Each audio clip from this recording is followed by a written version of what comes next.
ओमज्ञानतिमिरान्धस्य ज्ञानाञ्जनशलाकया चक्षुरुन्मीलितं येन तस्मै श्रीगुरवे नमः। नमो विष्णुपादाय कृष्णप्रेष्ठाय भूतले श्रीमते भक्तिवेदान्तस्वामिनिति नामिने। नमस्ते सरस्वते देवे गौरवाणी प्रचारिणे निर्विशेष शून्यवादि पाश्चात्य देशतारिणे। जय श्री कृष्ण चैतन्य प्रभु नित्यानंद श्री अद्वैत गदाधर श्रीवासादि गौर भक्तवृंद। हरे कृष्णा कृष्ण कृष्णा हरे हरे, हरे राम राम राम हरे हरे।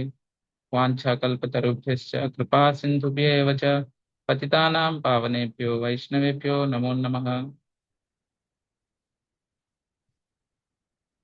हरे कृष्ण।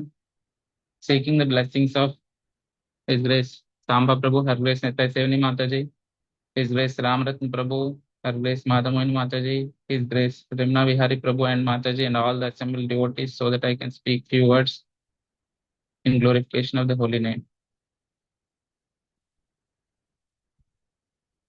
हरे कृष्ण।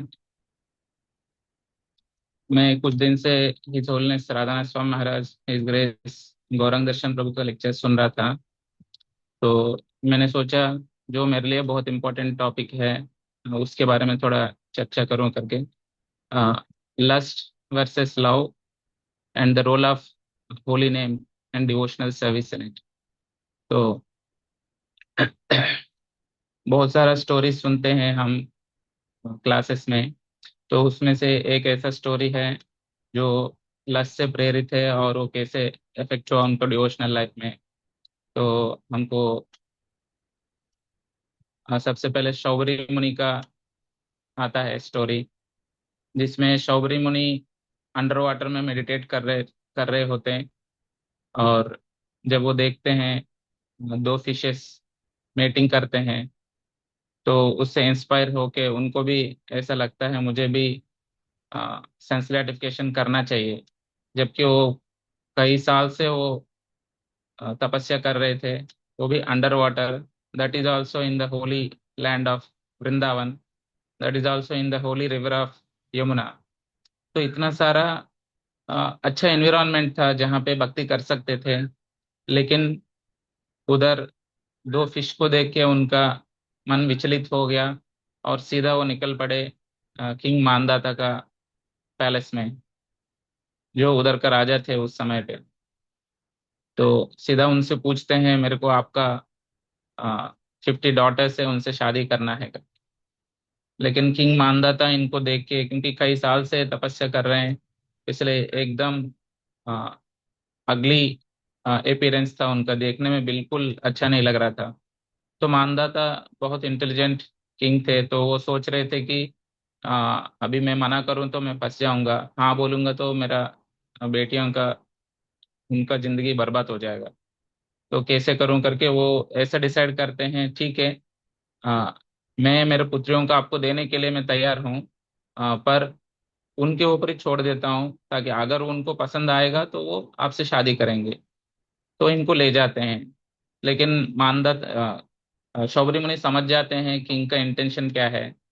तो इसलिए वो अपने आप को बहुत सुंदर रूप में बदल देते हैं, very attractive, good looking, handsome person जैसे लगते हैं। तो जैसे उनको दिखाते हैं वो सभी आपस में झगड़ते रहते हैं, मैं शादी करूंगी करके। तो इन सभी से शादी करते हैं 50 पुत्रियों से। उसके बाद हर एक डॉटर को उनको 100 चिल्ड्रन पैदा होते हैं।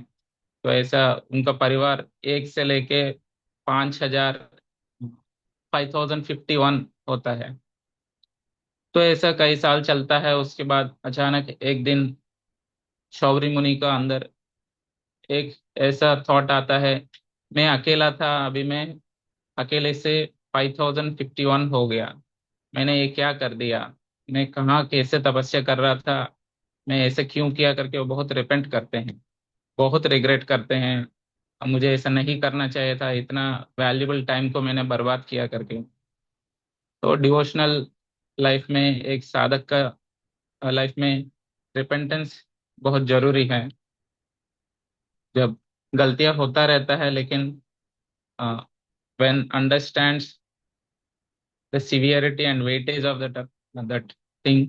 और उसके हिसाब से जब वो करेक्टिव एक्शन लेते हैं, तब वो भक्ति में फिर आगे बढ़ सकते हैं। Otherwise it will become a block and an obstacle for devotional service.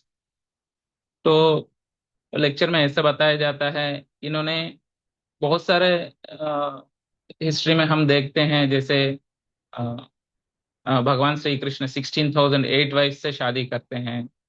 और दशरथ महाराज, वो भी बहुत सारे लेडीज से शादी करते हैं।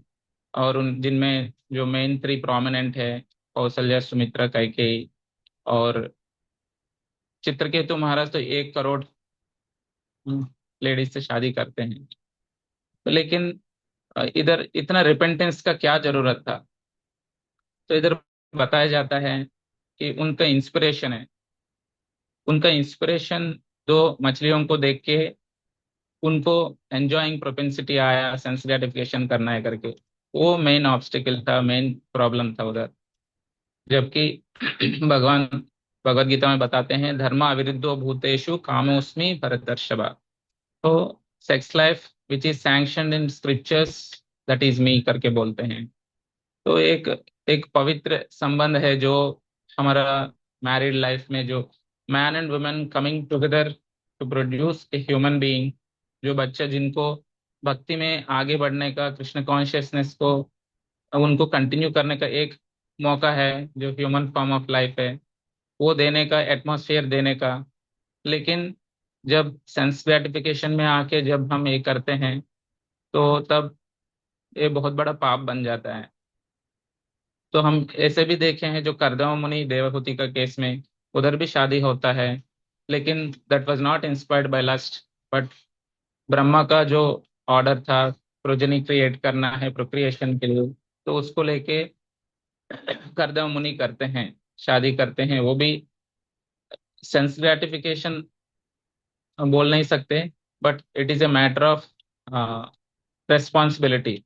जब वो यूनियन से पहले वो कई साल तपस्या करते हैं, और एग्रीमेंट भी ये होता है कि जब बच्चा आएगा, जो कपिल मुनि उस उससे जैसे ही आएंगे, एक राइपेंड एज में आएंगे, मैं चला जाऊंगा करके। तो इसलिए श्री रूप गोस्वामी पद्यावली में बोलते हैं कि डिस्ट्रक्शन ऑफ लस्ट फॉर्मूला, काषायान्न च भोजनादि नियमान् नो वावने वासतो व्याख्यानादत वामुनि व्रतभरा चित्तोद्भव क्षीयते। किन्तु स्फीटकलिङ्गशैलतनया तीरे च विक्रीडतो गोविन्दस्य पदारविन्द भजना आरम्भस्य लेशादपि।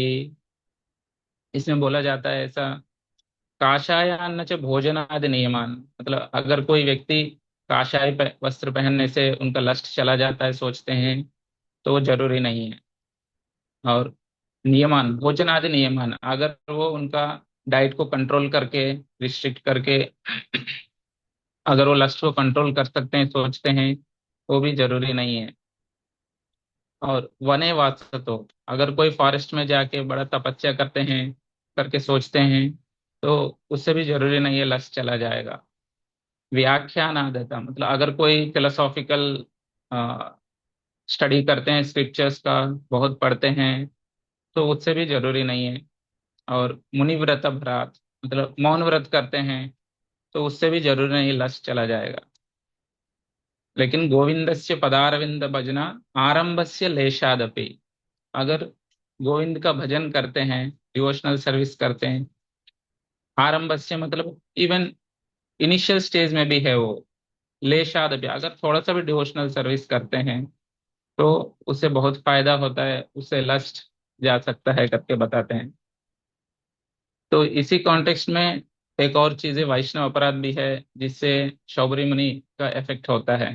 एक तो transpired by, inspired by lust, that is because of the Vaishnava aparadha at the lotus feet of Garuda. जब गरुड़ा उधर मछली खाते हैं यमुना रिवर में, तो इनको ऐसा लगता है कि गरुड़ बहुत परेशान कर रहे हैं मछलियों को। जहाँ इनका रोल नहीं था, उधर जाके उनको श्राप देते हैं, आप आगे इस तरफ आएंगे तो आपका मृत्यु हो जाएगा करके। तो ये भी एक हमारा साधक का लाइफ में इससे भी बहुत फर्क पड़ता है, वैष्णव अपराध से भी। तो ये दो चीज से शौबरी मुनि का अ, पतन होता है। लेकिन इसका अगेंस्ट में हम देखते हैं, when an opportunistic environment is created to have union with lakshya hira. Srila Haridas Thakur का केस में हम देखते हैं कैसे Srila Haridas Thakur was very much determined and dedicated to complete his vows of chanting 192 rounds. और श्रील हरिदास ठाकुर का कॉन्शियसनेस ऐसा बताया जाता है, जब फाइनल स्टेज में पुरी में थे, तो गोविंद जाते हैं उनको प्रसाद देने के लिए जगन्नाथ जी का। तो वो थोड़ा सा लेते हैं, बोलते हैं कि मेरा जपा नहीं हुआ, मैं प्रसाद नहीं ले सकता करके। जब चैतन्य महाप्रभु पूछते हैं उनसे सब कुछ सही है, तो श्री हरिदास ठाकुर बोलते हैं, I am physically healthy but spiritually deceased. Shri Haridas Thakur बोलते हैं, when one is not able to chant his prescribed rounds, then he should be considered spiritually diseased। और श्रील प्रभुपाद बोलते हैं, अगर एक व्यक्ति अपना सेक्स लाइफ को प्रति इंटरेस्ट नहीं है, तो it should be understood that he is perfectly ready to go back home, back to Godhead. तो इसलिए ये बहुत बाधक बनता है एक साधक का डिवोशनल सर्विस में।